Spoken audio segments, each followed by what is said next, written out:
compléter un peu ce qu'a dit Amel, nous, on s'est intéressé l'année dernière, en 2020, à travers une cinquantaine d'interviews que nous avons réalisées avec des collaboratrices et des managers, à leur perception, en tout cas, de ce qu'ils pouvaient être les leviers et les freins à l'évolution professionnelle d'une femme. Ce qui nous a amené évidemment à faire un nombre de constats. Alors on parlait en tout cas, en termes de constats, ce que l'on voit en premier lieu, quand même, je voudrais le dire, c'est qu'on a beaucoup d'autocensure déjà de la part des femmes, avec souvent justement ce sentiment de non-légitimité à pouvoir évoluer sur les métiers techniques. Et donc, ça, c'est vraiment un point sur lequel aujourd'hui, on a axé nos actions. Et particulièrement, alors, ça reprend un peu ce qui vient d'être dit, hein, c'est-à-dire sensibiliser les jeunes filles, notamment, à évoluer vers des métiers techniques au sens large, mais également pour répondre à ce sentiment de non-légitimité. La visibilité, et ça, au niveau de Suez, on sait très bien le faire, c'est-à-dire qu'on a une campagne de communication assez forte avec des témoignages de rôle modèles qui permettent effectivement de mettre en lumière des femmes qui sont sur des métiers d'exploitation, d'industrie, plus technologiques. Donc ça, c'est déjà un axe fort de nos campagnes de communication. Dans les freins aussi qui ont été identifiés, on a quand même une thématique qui émerge aussi, au-delà du sexisme ordinaire, parce qu'on a vraiment quand même ce sujet qui reste, comme le disait Abla tout à l'heure, au XXIe siècle, on est encore confronté toujours à ces sujets de sexisme ordinaire. Donc ça, c'est un enjeu que nous avons de faire évoluer notre culture pour voir émerger des nouveaux comportements. Donc, en termes d'action, pour venir encore compléter ce que vient de dire Amel, au fond, c'est toute la campagne de communication que l'on peut avoir, des ateliers de sensibilisation notamment que l'on mène toutes. Abla, je pense que tu pourras aussi en parler, en direction de l'ensemble de nos collaborateurs, de sensibilisation justement à l'impact de ces stéréotypes et de ces préjugés sur nos comportements et nos décisions, très clairement. Moi, j'ai été d'ailleurs assez surprise de voir qu'à 95% des témoignages, les expressions étaient les mêmes. C'est-à-dire qu'on retrouve pour 95% des femmes qui sont interrogées exactement les mêmes sujets qui reviennent. Et donc, on voit qu'on a vraiment besoin de faire évoluer notre culture sur ces sujets pour ouvrir, au fond, à la mixité.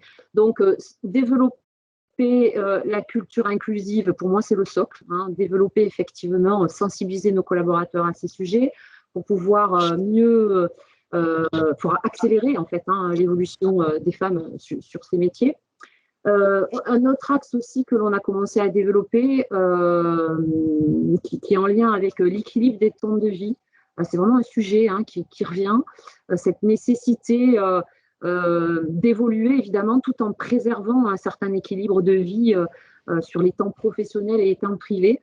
Et donc, nous avons développé des actions autour du soutien de la parentalité. Alors, Amel en a cité quelques-uns à travers des engagements concrets sur la manière d'accompagner les collaboratrices ou les collaborateurs. Les collaboratrices.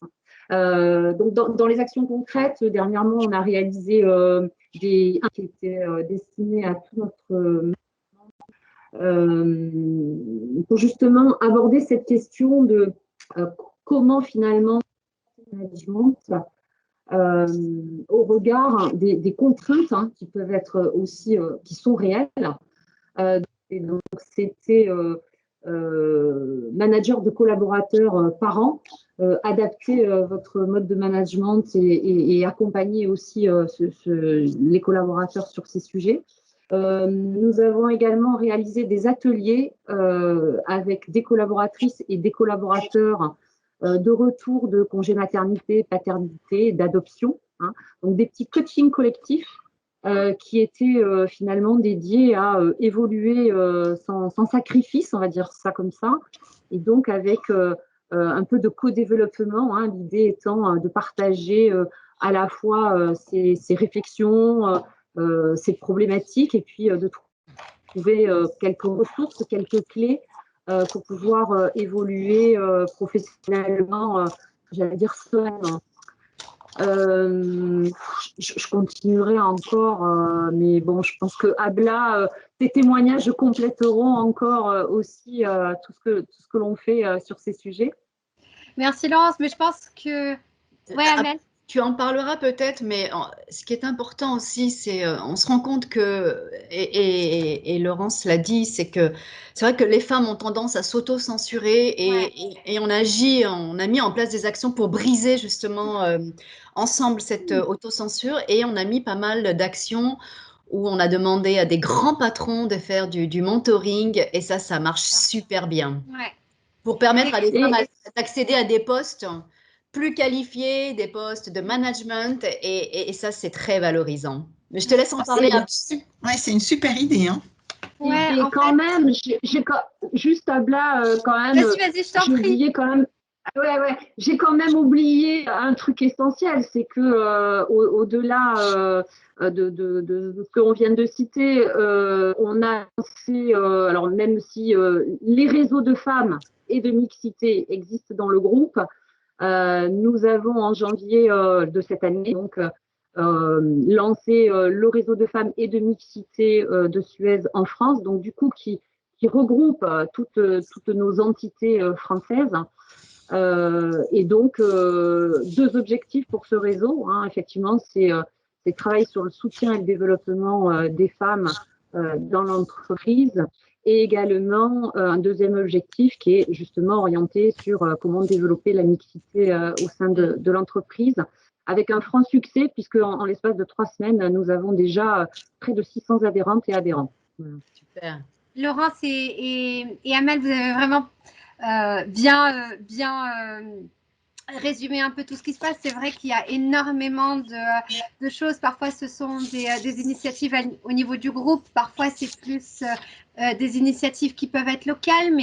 Mais si je devais résumer, je dirais que de manière générale, on va avoir deux approches différentes. Une vraiment autour de la promotion de la parité et de la diversité, parce que même si c'est vrai, on dit souvent chez Suez que la diversité est une réalité, et c'est vrai, on commence à voir que toutes nos actions portent leurs fruits. Maintenant, il reste énormément de travail à faire, et là-dessus, voilà, Amel et toi, Laurence, vous avez donné énormément d'exemples concrets pour qu'on puisse recruter davantage, pour qu'on puisse changer, créer un environnement de travail qui soit aussi suffisamment sain, suffisamment compatible, etc.